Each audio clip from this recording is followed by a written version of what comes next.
Welcome back. A youth leader on Grand Bahama is now better equipped to serve the community. This fall, the founder of Vessels of Purpose Elite was selected to participate in a U.S. Embassy leadership program. Tonight, she is sharing her experience and the knowledge gained. Megan Shepard has more.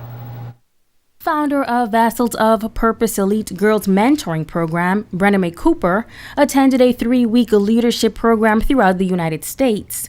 Cooper was selected to represent the Bahamas in the program, which focused on non-governmental organizations, or NGOs. Cooper says that it was an amazing experience to be among community leaders from around the world and learning how to further develop her program. Each state that we would have went into had a different experience, showed us hands-on experience on how NGOs, first of all, should be facilitated, how it should be set up. When you talk about strategic planning, oftentimes we have the strategic passion that we talked about, where it is that, you want to do something, you see a problem in your community and you just want to help. And that's fine. But when you talk about structure, you need to take it beyond just this passion, and you need to put some strategic planning to it. She says hearing the stories of other participants was invaluable and inspirational.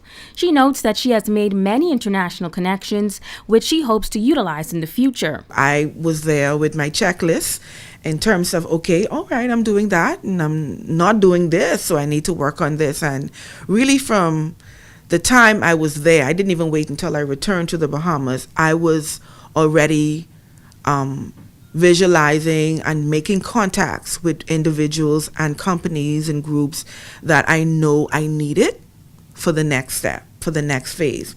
And of course, the relationship formed with other persons and other participants around the world, priceless. We have our WhatsApp group and we call each other personally. Going forward, she says she wants to work with other NGOs on the island as they work to create a better community. She says she believes that if more organizations work together, they could have a greater impact on nation building. Just to extend the offer for us to come together, for us to come and collaborate, connect with each other. We are doing the same things, but the way that I'm doing it may be different from what you're doing. So we need to probably even look at how we look at nonprofits and how we cater to the community. It's a lot of overlapping services. And with this particular program, what have taught me and reminded me is that there doesn't have to be as much overlap as it is. Thanks, Megan. In other news, the Bahamas Red Cross is advising residents to be proactive in the year ahead. The organization plays a major role in assisting persons in need, especially when natural disasters occur. Patrick Ferguson, disaster chairman at the Grand Bahama Red Cross Center, says residents should begin taking precautionary steps as the new year approaches.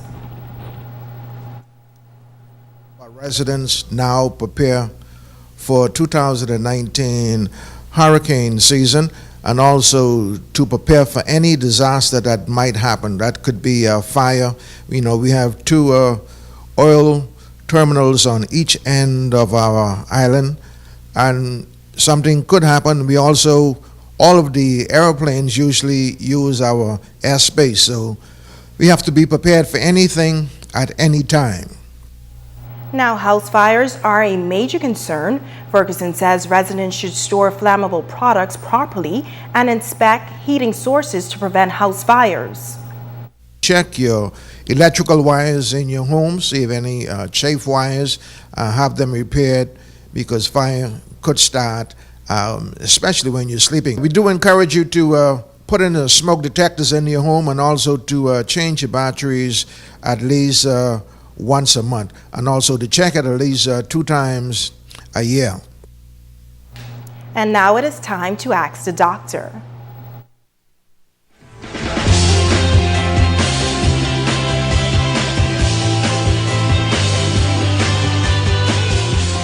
This is Ask the Doctor. I'm Dr. Monique Pratt. Lawrence from Freeport inquired, "My wife has trouble falling asleep almost every night. What do you recommend for this?" Thanks for your question, Lawrence. And there are many others who have similar sleeping problems. Your wife has what we call insomnia. It is a sleep disorder where there is difficulty falling asleep and or staying asleep.